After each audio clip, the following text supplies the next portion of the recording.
Hi everyone, it's Michelle here. For today's card, I'm going to be showing you how I created a washi covered die cut. So to start off here, I have several rolls of washi tape and a piece of thin cardstock. I believe this cardstock is 60 or 80 pounds, and usually I use 100-pound cardstock for my card bases. So this is much thinner, and it's the key to getting a good die cut piece. And the washi tapes I've chosen here are a variety of widths, but I've stuck to a color scheme of gray, teal, and blue. So I'm just lining up these washi tapes onto this piece of paper, and I've measured it so that it's slightly larger than the die cut that I want to use, just to make sure it all fits and gets covered in washi tape. So I'm just making sure to cover this whole thing, and I'm sticking to basic patterns of washi here so that once it's all cut up you can kind of still see it.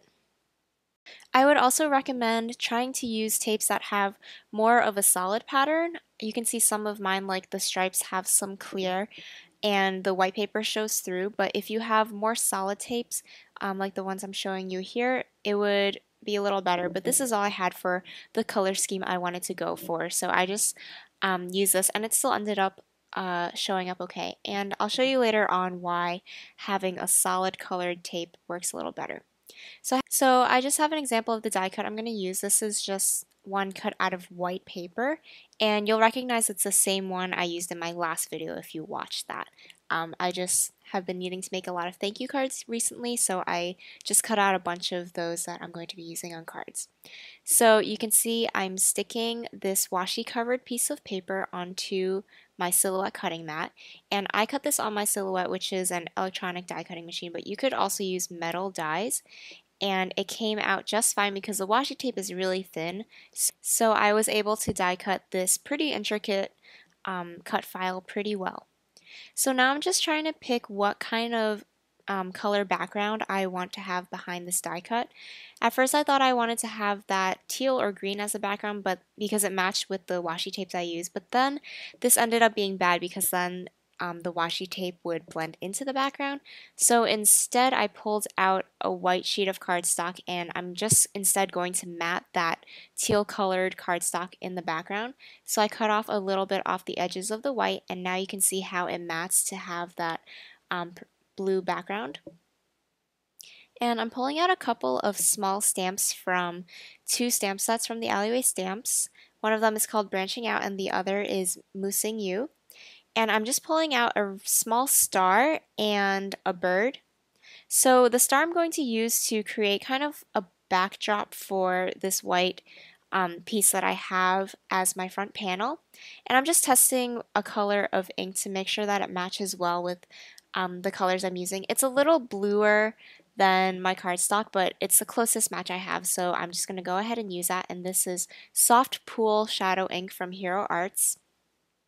And the kind of background I want to create is going to be kind of like a falling stars background. So I'm concentrating a lot of my stamping at the top and then kind of fading out as you go to the bottom so that it looks like it's falling from the top. And I left my die cut there while I was stamping just to make sure that I got all the spaces around it really well. And now I'm doing the same thing I did in my last video when I used this die cut, and I'm just taking some liquid adhesive and just sticking my finger in there and rubbing it over the back of this die cut. I find that this is really an easy way to adhere die cuts when they're really intricate and skinny like this, because I'm able to get in all of those areas with my finger. And then I just went ahead and stuck that onto my sheet.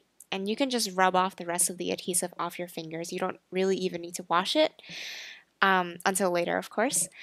And then I pulled out some black hybrid ink from My Favorite Things, and I'm going to be stamping the bird on top of the little stem of my tea there. And I just thought it was a perfect little resting place for this little bird.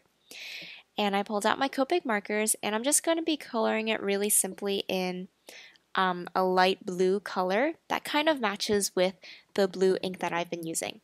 And I'm just going to do a really quick brush to brush technique, taking a little bit of darker color on my lighter marker, and this makes sure that I get some good shading, but it isn't too much dark blue, and it's mostly that lighter blue color that I like. And then I covered up my entire die cut with some Wink of Stella glitter pen so that it has a little bit of shimmer to it. And now that all of that is complete, I can just go ahead and stick everything together. And I'm just using my tape runner today instead of foam adhesive. So this is all going to just be one flat card, and I'm sticking this onto a white card base, and that finishes up the card. Here is a photo of the finished card along with some close-ups. So you can see here that if you had used more solid colored washi tape, then you would have more contrast against the white background, so it would show up a little bit better. But the way I did it with the washi tape that had a bunch of clear areas still worked out okay, so you can just choose what you decide to use. If you enjoyed this video, make sure to give it a thumbs up, and here are a few more videos that you might like. I have one video where I use the same die cut as in this video, but I covered it up with embossing powder, and I also have two other videos where I have some ideas for how to use up your washi tape. Thank you so much for watching, and I hope to see you again soon.